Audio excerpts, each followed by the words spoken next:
Fence cleaning.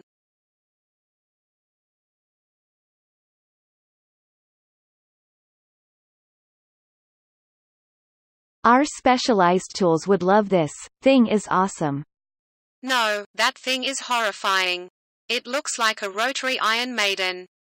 Hell yeah. I'm sure the operator has to be blasting Iron Maiden Run to the Hills while working. I sure the hell would be. Oh well, wherever that Iron Maiden's gonna clean that fence, no matter how far. Feed me Seymour. Thank goodness I wasn't the only one who thought this. Iron Maiden. Next. Lake Hallstatt and Dachstein Mountains. Austria's oldest village.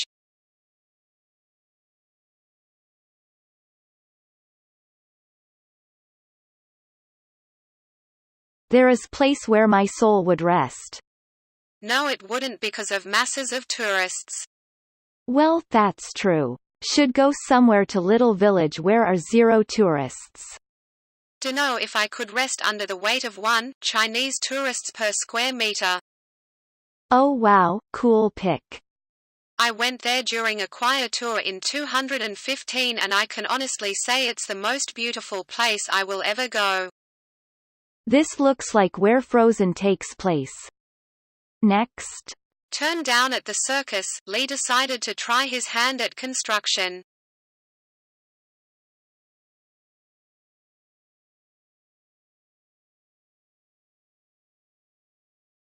Imagine face planting though. Can't believe that no one else that's worked with concrete has commented about how crappy of a floor that is going to be. Hey, I've worked on concrete floors but I just got here. You're right, that floor will look like crap and won't hold up as well as a floor that didn't use such a ludicrous method of screeding. He's legit everyone. I didn't even know screeding was even a word. Compacting? I worked concrete for about 8 years and we never compacted a thing. I worked on everything from sidewalks and patios to Walmart superstores and the Orlando Expo Hall. You screed it off nice and smooth and don't touch it till you float and trowel it then finish. If you've got watery pancake batter you can tell you're going to have crappy pancakes, that's a crap floor. Have to hope they're just starting, otherwise yeah that's a bad floor. Next. WCMX athlete Aaron Wheels Fotheringham landing the first backflip in a wheelchair.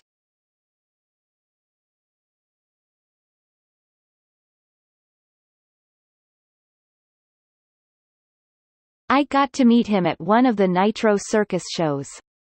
He's really kind and kind of quiet but he was super great about taking pics and answering questions. I can see that after watching a few interviews with him. It's nice when people with some level of fame are good people. He's not in a wheelchair, he's just riding one fucking love Nitro Circus. Wow, what an amazing dude. And he threw a friggin' front flip at the end? That's harder on any medium, but a wheelchair especially where the weight is backloaded as fuck.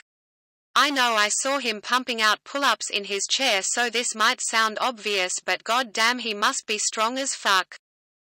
It seems so dangerous but then again he's already paralyzed so it has to be a safer trick than if he wasn't right?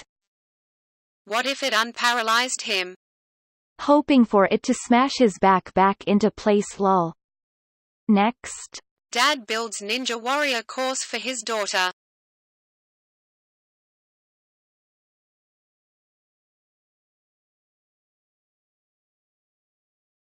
Two things that are adorable and cool. Besides all of it. Point 1. All her stuffed toys watching. Point 2. The wobble of the camera when the dad thought she was going to fall. Champion Ninja. Good catch. I had to watch it again for the wobble. Thank Op for not being one of those parents who bubble wraps their kids, letting kids get scratches and bumps and learn from their mistakes rather than complaining how the world is not idiot-proof. And the part where she's just showing off with the one-handed zipline. Two things that are not adorable and uncool. 1. The mother's look on the face when she gets home to see her little girl in danger. 2. The wobble of the camera when the dad has to hide from mama who is probably gonna murder him if something happens to the little ray of sunshine. Rip daddy. Not all moms are helicopters. This was nothing worse than a playground or a tree fit. Those swinging steps are no joke. Next. Thousand-hand bodhisattva.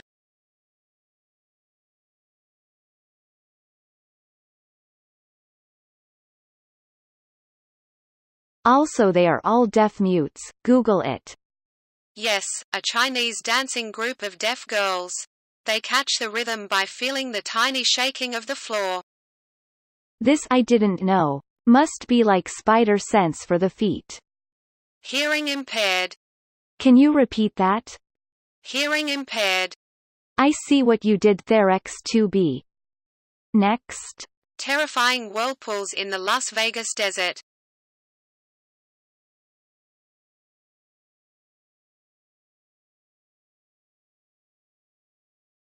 I think the floating blob at the end that looks like a fire ant colony is what scares me most.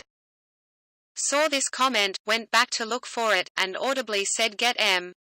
121 disappointed they did not get sucked in.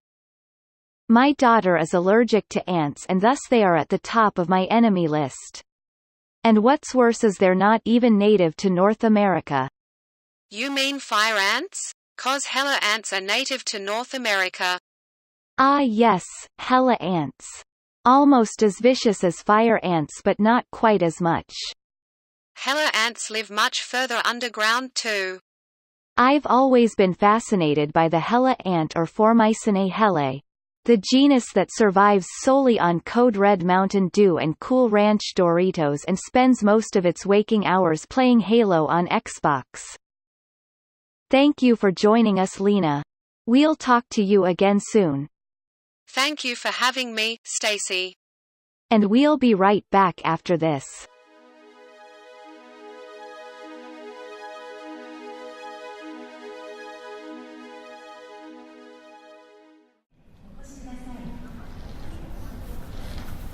Japan Airlines, Flight 883. China Eastern Airlines, Flight 8703. Departing for Shanghai are now ready for check-in.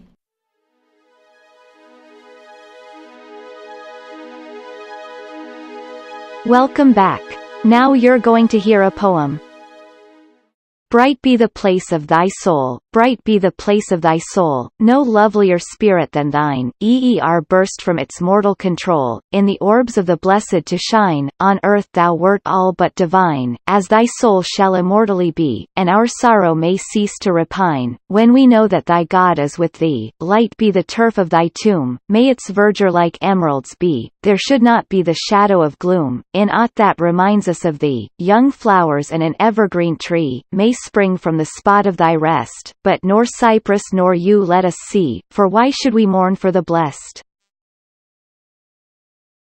There was a time, I need not name, there was a time, I need not name, since it will ne'er forgotten be, when all our feelings were the same, as still my soul hath been to thee, and from that hour when first thy tongue confessed a love which equalled mine, though many a grief my heart hath wrung, unknown, and thus unfelt, by thine, none hath sunk so deep as this, to think how all that love hath flown, transient as every faithless kiss, but transient in thy breast alone, and yet my heart some solace knew, when late I heard thy lips declare, in accents once imagined true, remembrance of the days that were, yes, my adored, yet most unkind, though thou wilt never love again, to me 'tis doubly sweet to find, remembrance of that love remain, yes, 'tis a glorious thought to me, nor longer shall my soul repine, waiter thou art or shalt be, thou hast been dearly, solely mine. We'll be right back after these messages.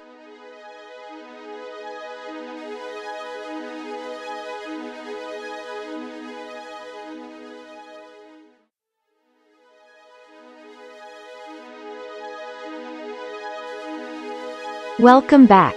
Let's have a look at some artworks. The Kiss is an oil painting on canvas completed by the Norwegian symbolist artist Edvard Munch in 1897. Part of his Frieze of Life, which depicts the stages of a relationship between men and women, The Kiss is a realization of a motif with which he had experimented since 1888-89, a couple kissing, their faces fusing as one in a symbolic representation of their unity. Exhibited as early as 1903, this work is held at the Munch Museum in Oslo. The Kiss is an oil painting on canvas, measuring 81 by 99 centimeters, 32 in × 39 in. It depicts a couple surrounded by darkness, with only a sliver of daylight showing through a window which is mostly covered by a curtain. They hold an embrace as they seemingly merge into one, their faces a single, featureless shape.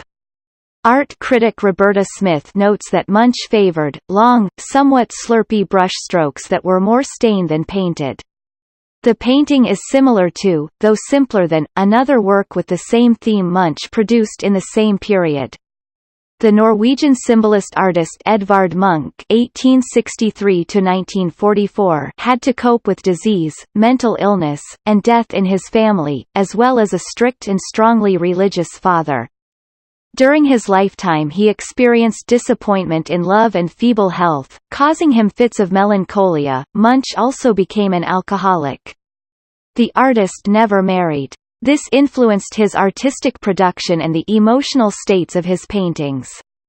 Most of Munch's figures, writes Roberta Smith, are not mad, but paralyzed by oceanic feelings of grief, jealousy, desire or despair that many people found shocking either for their eroticism, crude style or intimations of mental instability. The Jewish Bride Dutch, Het Joodse Bruid, is a painting by Rembrandt, painted around 1667. The painting gained its current name in the early 19th century, when an Amsterdam art collector identified the subject as that of a Jewish father bestowing a necklace upon his daughter on her wedding day. This interpretation is no longer accepted, and the identity of the couple is uncertain. The ambiguity is heightened by the lack of anecdotal context, leaving only the central universal theme, that of a couple joined in love. Speculative suggestions as to the couple's identity have ranged from Rembrandt's son Titus and his bride, or Amsterdam poet Miguel de Barrios and his wife. Also considered are several couples from the Old Testament, including Abraham and Sarah, Boaz and Ruth, or Isaac and Rebekah, which is supported by a drawing by the artist several years prior. While technical evidence suggests that Rembrandt initially envisioned a larger and more elaborate composition, the placement of his signature at lower left indicates that its current dimensions are not significantly different from those at the time of its completion. According to Rembrandt biographer Christopher White, the completed composition is one of the greatest expressions of the tender fusion of spiritual and physical love in the history of painting. The painting is in the permanent collection of the Rijksmuseum Amsterdam.